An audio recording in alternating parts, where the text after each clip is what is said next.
and welcome to the show brought to you by the YAFC. My name is Everett Deibler, and welcome to I guess this would be our fourth episode now, believe it or not. And we're really, really excited to bring this to you. And for those of you that are new to what we're doing here, the YAFC is the Youth Advocates for Change, which is a part of the Raise Center, which is a project of SPAN. And the Raise Center focuses on supporting parents and parent centers in supporting youth with disabilities in the transition process. And the YAFC, or Youth Advocates for Change, is really focused on bringing that youth voice to the forefront in what Raise does on a daily basis. And so we really enjoyed doing this podcast and getting things out there to people.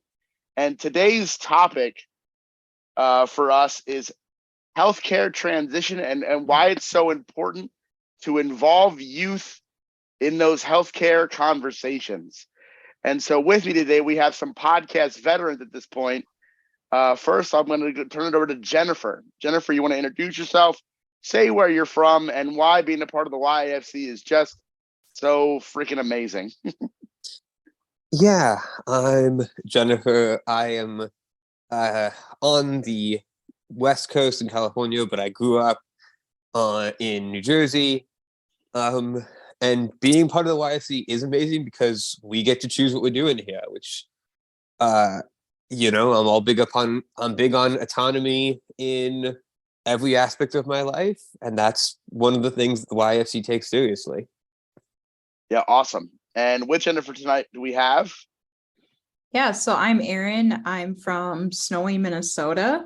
And what I like being part of the YAFC for is just, I think it's always really empowering to be with people with disabilities and especially to talk about things we care about.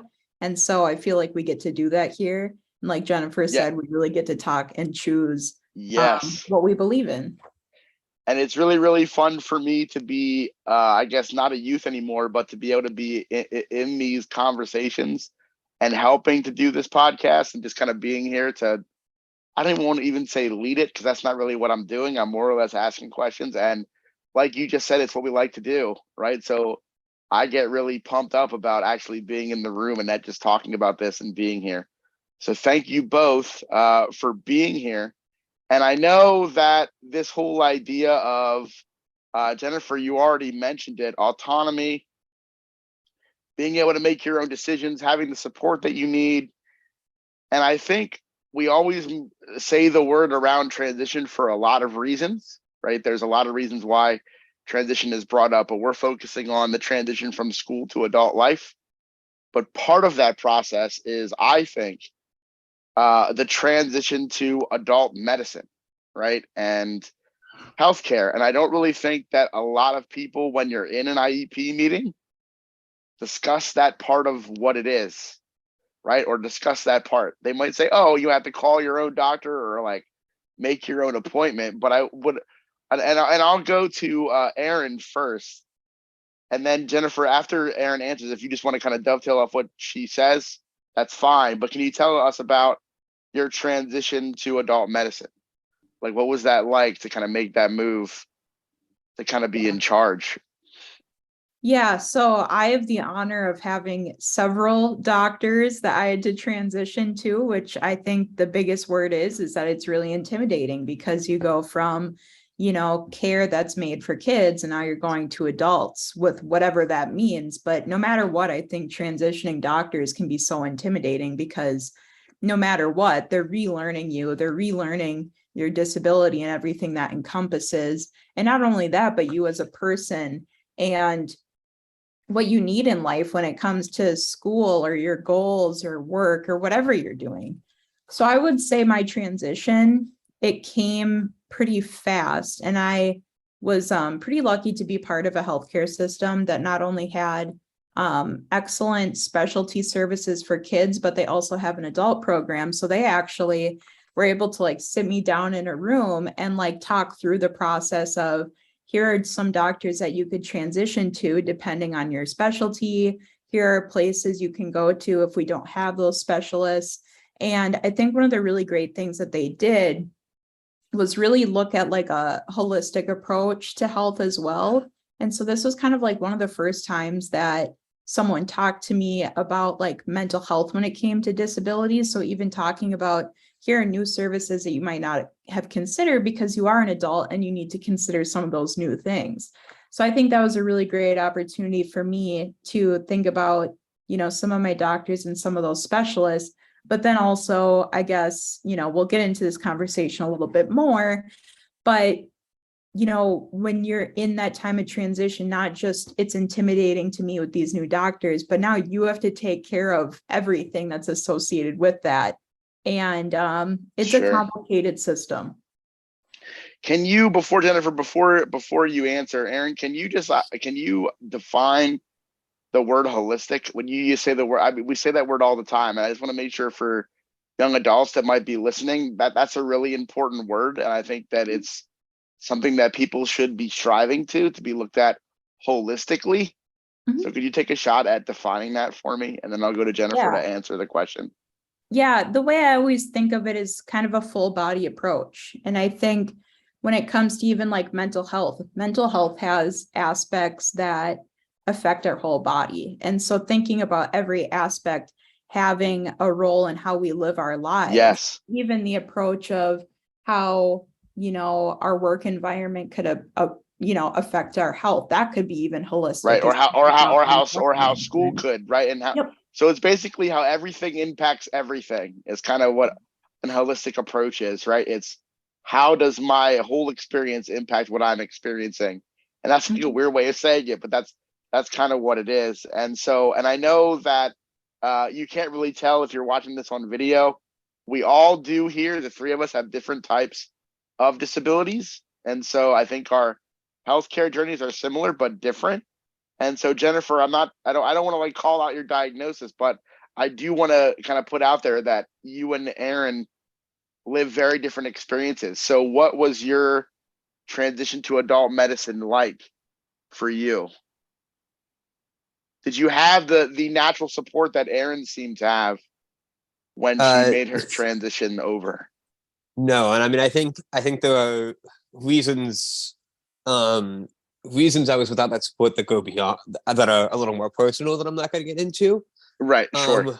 But for me, the transition was less of a smooth transition and more of dropping I dropped all support, some purposely because it was toxic support, and some because I didn't have the resources to get to that support anymore.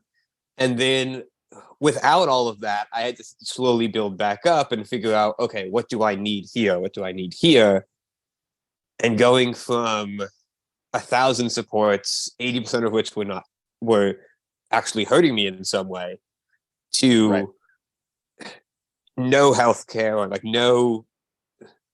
and then basically learning everything that I had to learn in my early 20s. And maybe a little bit before that. That was a journey I wish I could have had some expertise to draw on from my youth. Yeah, because I was going to ask, hearing you say that, it sounds like to me that you had very little things done to prepare you for taking things over. Yeah, and I was literally yesterday. I was on a call with my doctor, and talking about how I was on dozens of different medications, and I had a number of different health interventions when I was younger, and I have no idea how effective any of those were because I was so removed from my own healthcare. Right. That sure.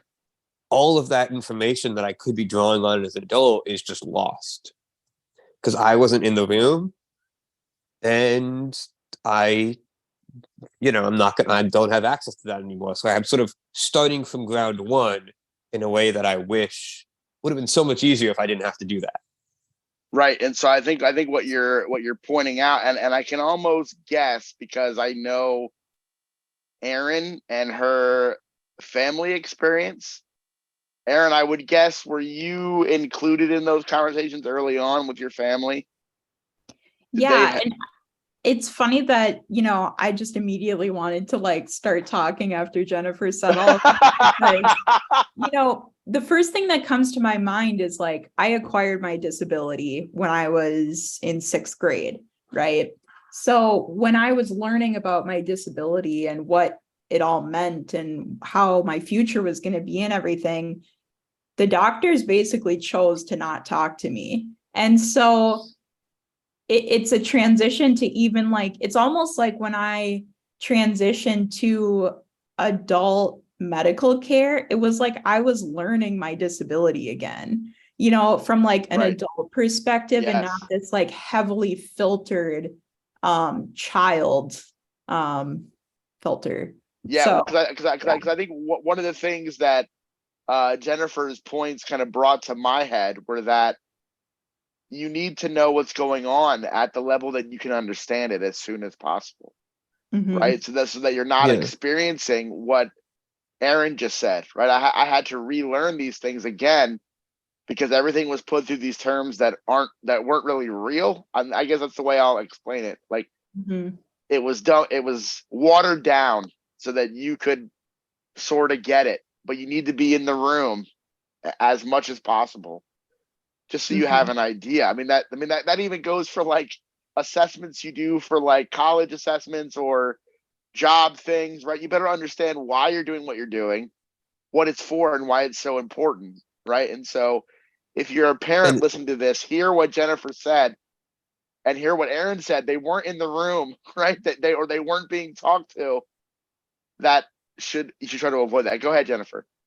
yeah, and the few times that like I wasn't being spoken over were like I was the person, even as young as like 5 or 6, there are a handful of times that I remember, in 18 years, there's 4 or 5 stories of things that like I was actually part of. I was the main person at that time.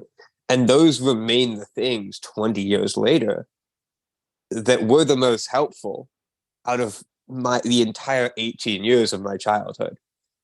Um, and you think that like something that happened at 6 should not have been the most helpful thing I did, or something I learned at age 10, but it wasn't how young I was. It was the fact that I was being treated like a person, Right. right? Not right. You can still, Yes.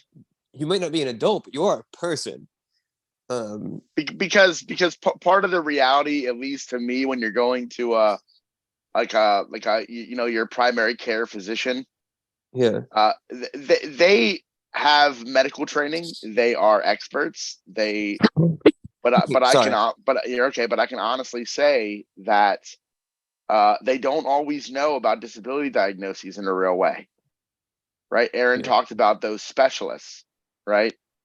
There's a reason why those people exist, right? It's because they have the training that some people don't have. And I think that makes it hard to advocate for yourself. So the next question I have, and I'll go to Jennifer first, and just maybe what have been some challenges you have faced when advocating for yourself within medical care and kind of preparing to take over, like you're now in charge of your adult care, yeah. right? What has that been like for you trying to be your own advocate in I this space? mean, it is. There's a lot of pitfalls, right? I think, especially like I'm better at it now, but especially at the beginning, going into an appointment and being like, okay, I'll remember that. There were a number of appointments that I had to learn how to like, okay, I got to message my doctor back because I don't remember what was said. Um, and coming back to that, it's overwhelming. Like the first time I speak to a doctor myself, it was overwhelming. And I didn't Right. have the option of being eased into it. I needed medical care at that time. Um, Right. and I don't even know that I can list them because there's so many things that just like, it wasn't that this thing was hard per se. It was that I had no experience. Right. It was that the first time Yeah. I was doing it alone with no one to even ask like the small questions to um, like I work in a setting where I assist other people, And one thing that I sort of see a lot that I experienced firsthand was getting an after visit summary from a visit and having no idea like how to parse any of that information, like how to because I was process it. so like out of touch with Sure. just everything. And it Yeah. wasn't that the information was difficult. It was that I had never been the one to do that. Sure. And Sure. So it's almost like you wish you would have had someone to kind of push you to learn those things or to show you the way. Yeah. These are the kind of things that you wish would happen. You wish that you would have been in the room to understand it more. You wish that someone would have talked you through some of those things that you get after a visit, like, or those debriefs. Yeah. Aaron, what about you in advocating? Is it what are the challenges? Yeah, I would say like some of it is, something that maybe needs to be communicated to medical staff. But I remember, making super serious decisions or even talking through serious things in my, medical life. And it was almost like I was being talked down to, or there were multiple times where I would ask like pretty serious questions, as in like, what does this mean? For example, like I was having a procedure done where I was going to be put under anesthesia. And I was like, what is a DNR? Like what does that even mean? I've never heard of this acronym, didn't know what it was. And they started laughing. And I'm like, well, seriously, what is it? And then they tell me, and I'm like, well, that's a really serious thing. Like, why are they laughing about something that's super serious and could have an impact on my health? And so that's one thing that I always think back to, is that it's like there needs to be a seriousness brought to this, because I'm taking the initiative to understand this. And if I was an adult asking that question, I don't think that they would laugh. So I think there needs to be education from the staff, and that they need to recognize that it's a huge step for either youth who are transitioning or even young adults to take that initiative, and that it makes you not want to self-advocate when you kind of have that type of reaction. And so I would say that'd be the biggest thing. And then also, like, for me, I'm a wheelchair user, and so I have to rely on other people to transfer me or to, move my body in certain ways. And so I think, one of the challenges of advocating for myself is that depending on the situation, the biggest thing I have is my voice. And so learning to, proactively discuss how it needs to be done for it to be safe for me, and so that was a whole process in itself. Yeah. Like almost feeling empowered by that. Like my autonomy is through my voice.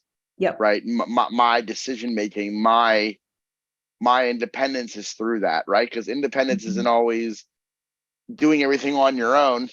Right. Yeah. It's being able to be in charge of what's happening around you. Shout out to Judy Human, who just passed away. If you don't know who that is, Google her.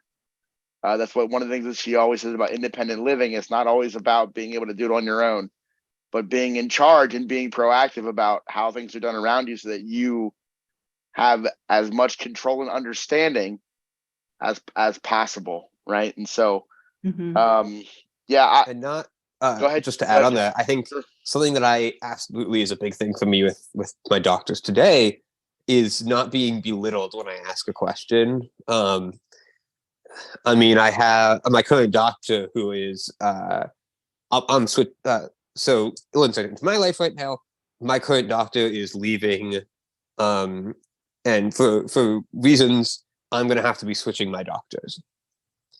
And so I'm asking 1,000 questions, even more so than usual. And when I get the new doctor, I'm going to ask those questions again. And if I don't feel safe asking those questions, I'm going to have to ask for a different doctor, right? Like, that's not right. I've been with one doctor for a little bit, but I need to be able to ask those questions, because there is power in having knowledge, right? If the doctors aren't even willing to give you that like little bit of power, that power starts to compound. And if you don't have the little bit of knowledge, you don't have anything beyond that. Well, and you can't do anything if you don't if you're not able to ask a question, you can't do anything. Right. Yeah. Well, And and, it's and I think for me too, that is one of the and ways in life that will get yeah, you to be disqualified from me.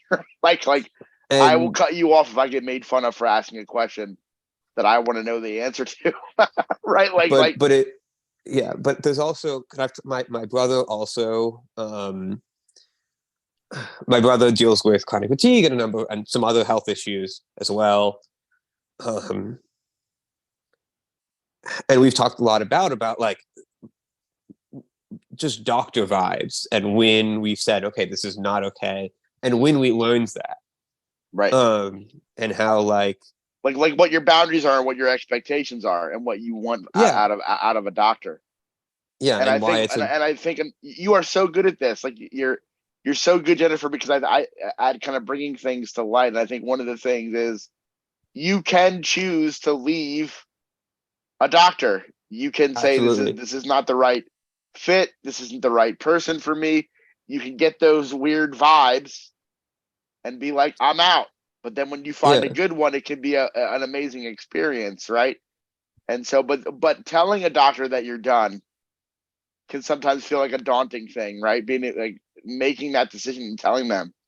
yeah, But it happens all the time, right? So yeah, people shouldn't fear that. They should find the care they feel most comfortable with. yeah. There was a provider that I was with in a number of years ago. I don't know exactly what year. Um, and it just wasn't working. Um, and so eventually I had to be like, look, this is not. Um, I do not feel like my time or I am being respected by you, and so I'm going to find another provider. Right. Um, and I think this was 2019 or 2020, and they were upset. But I was like, look, and so the impetus for it was that I got on a Zoom call at the beginning of COVID, so yeah, it was 2020, to discuss something with them, and I was waiting for half an hour. And then they called me to reschedule. And I was like, "That I don't feel like my time is being valued here." And Right. um, You can understand waiting in the time that there is. yeah, But and then you get and a call. Can yeah, but I think you can go home now? one of my big things with doctors is like, if I'm going to take time to meet with you, I don't want to be waiting for that long. Sure. Because I don't want to I don't want to sit by a phone because that's my time. Right. Um, Well, and I think for I mean, and I guess in my lifetime, having a disability, being a chair user, and going to doctors and having surgeons and doing surgeries in there. I don't know if you've had this experience too, mhm. where you'll go visit a surgeon and you'll literally be there for it could be a whole day. You might as well just Yeah, schedule a whole day because you could be waiting for hours.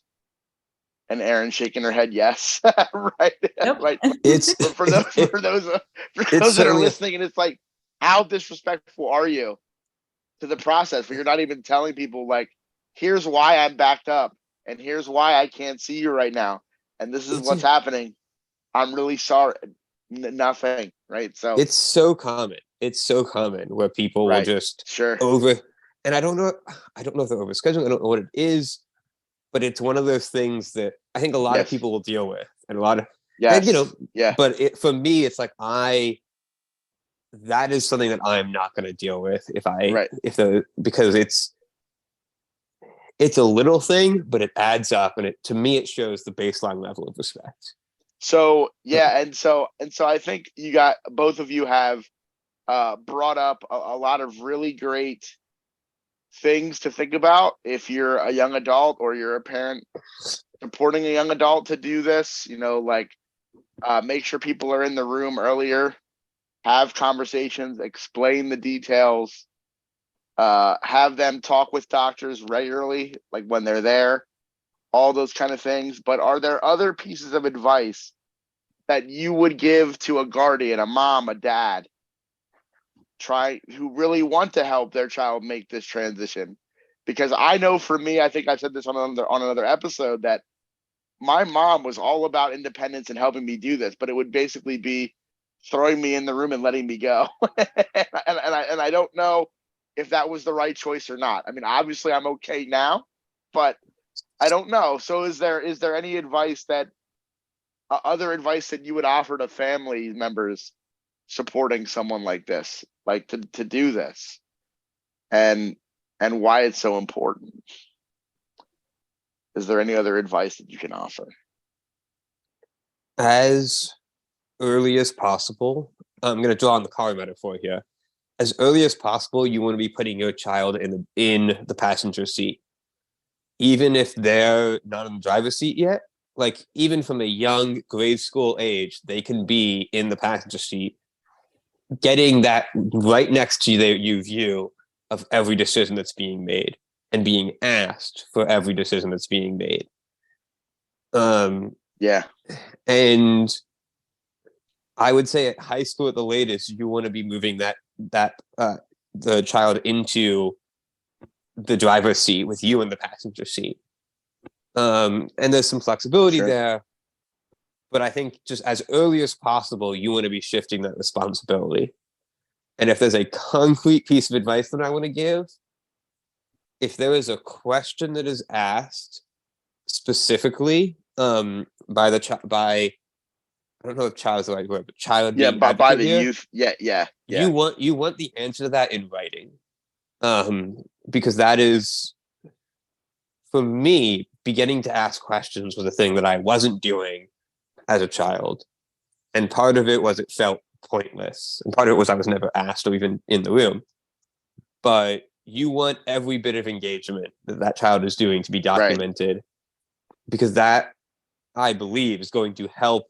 That's going to come back. You're going to see that come back as the questions are treated as real things, as the concerns, not even like questions. It's like, hey, this matters to me. This is something I noticed, is treated with respect. That is going to be acknowledged more and more, and you're going to see that person stepping up. Yes, as they're treated like a person who has the right to speak.